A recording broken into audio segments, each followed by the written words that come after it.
आज घटना हुई है, जिस ढंग से चौधरी नफे सिंह राठी को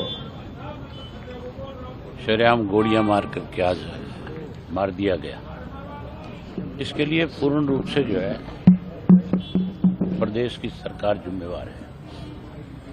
इसलिए जिम्मेवार है कि आज से 6 महीने पहले राठी साहब ने मुझे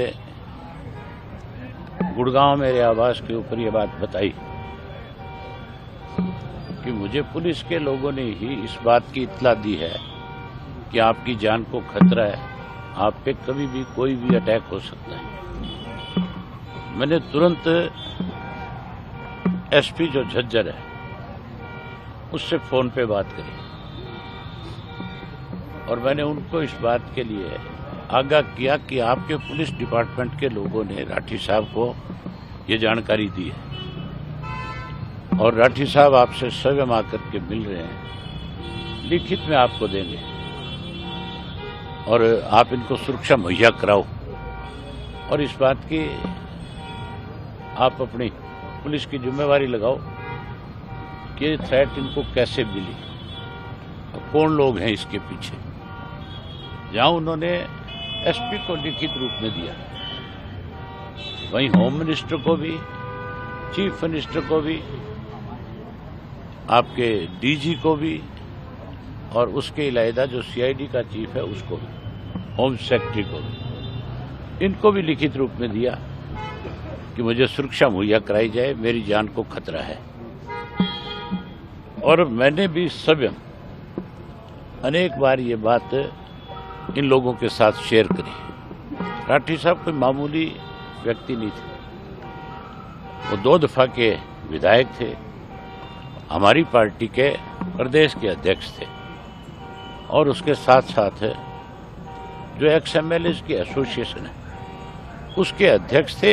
एक्स एमएलए ने भी मिलकर के चीफ मिनिस्टर को ये बात कही, बावजूद उसके उनको किसी प्रकार की कोई सुरक्षा मुहैया नहीं कराई गई और उन लोगों को सुरक्षा प्रदान करते रहे जो लोग लगातार इस थ्रेट में शामिल थे।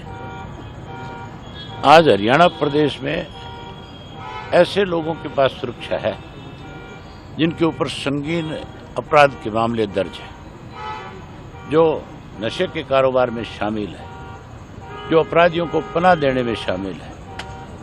उन लोगों को तो सुरक्षा प्रदान कर रखी है और जिसको सुरक्षा की जरूरत है उसको सुरक्षा देने की बजाय मुख्यमंत्री ये बात शरेआम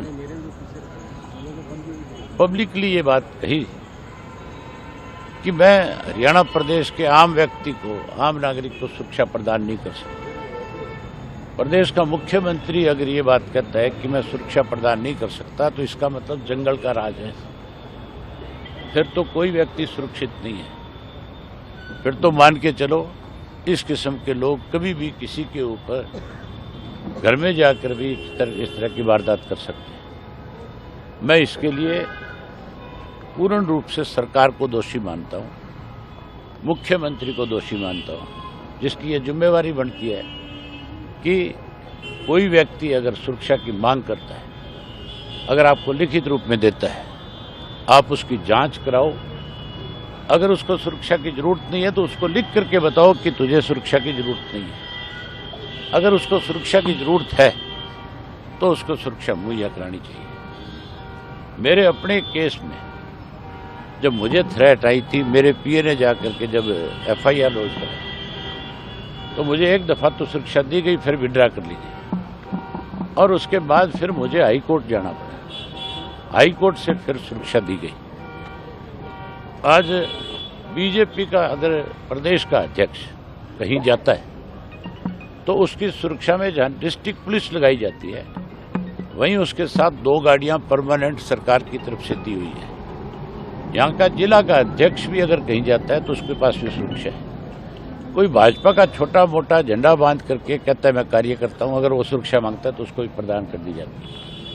6000 से ज्यादा कर्मचारी पुलिस के जो है अरे गहरे नत्थु खैरे लोगों की सुरक्षा में लगाए हुए हैं, जबकि जिन लोगों को जरूरत है आज उनको सुरक्षा नहीं है। इसी वजह से आज ये घटना घटी। इसके लिए पूर्ण रूप से सरकार जिम्मेवार है। हम मांग करेंगे कि इसकी जांच सीबीआई से हो, इसकी निष्पक्ष जांच हो। जो लोग दोषी है उनके खिलाफ तो कार्रवाई हो ही हो, उनको तो पकड़ा ही जाए। लेकिन जिन लोगों ने उनको सुरक्षा देने में आनाकानी करी है, जिन लोगों ने कहीं सरकारी दबाव में आकर के अपनी जिम्मेवारी को नहीं समझा, उन लोगों के खिलाफ भी कार्रवाई हो। मुझे अभी जानकारी मिली है कि इस मामले को जीआरपी के हवाले करना चाहते हैं। ये कोई रेल का एक्सीडेंट थोड़ा ही है, ये बाकायदा तौर पे हमला हुआ है और हमला करके मारा गया है। ये डिस्ट्रिक्ट पुलिस की जिम्मेवारी है, ये बहादुरगढ़ पुलिस की जिम्मेवारी है। ये मामला इन्हीं के पास रहना चाहिए। किसी और एजेंसी को देख करके, रेलवे को देख करके अगर ये अपने आप को बचाने की कोशिश करते हैं तो हम आज तो आपके माध्यम से सरकार को आगाह करें। इंडियन नेशनल लोकदल मामले पार्टी जो है इस मामले में चुप बैठने वाली नहीं है।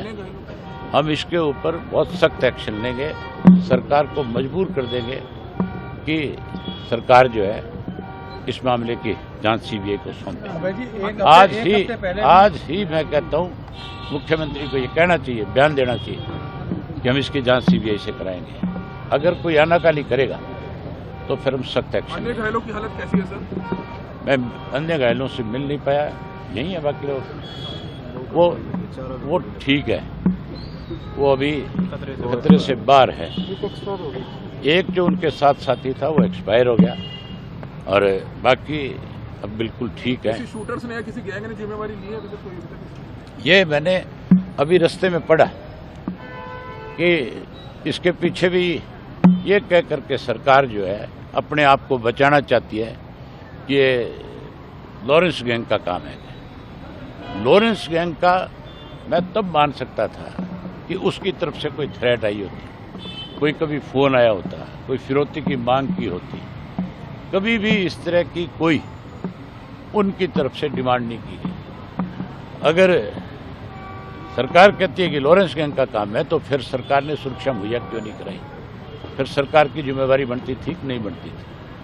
फिर सुरक्षा देनी चाहिए थी। हैरानी की बात है तब सुरक्षा नहीं दी और अब मेरी ख्याल इतनी पुलिस फोर्स खड़ी कर देंगे कि जैसे पता नहीं सरकार कितनी बड़ी जिम्मेवारी अब ये ले रही है कि आगे से ऐसा नहीं होना चाहिए। सरकार लगे, मैं मानता हूं कि इसमें पूर्ण रूप से सरकार देगी। अगर आप ये वीडियो YouTube पर देख रहे हैं तो हमारे चैनल को सब्सक्राइब करें और बेल आइकन को दबाना ना भूलें। अगर आप Facebook पर ये वीडियो देख रहे हैं तो हमारे पेज को लाइक करें।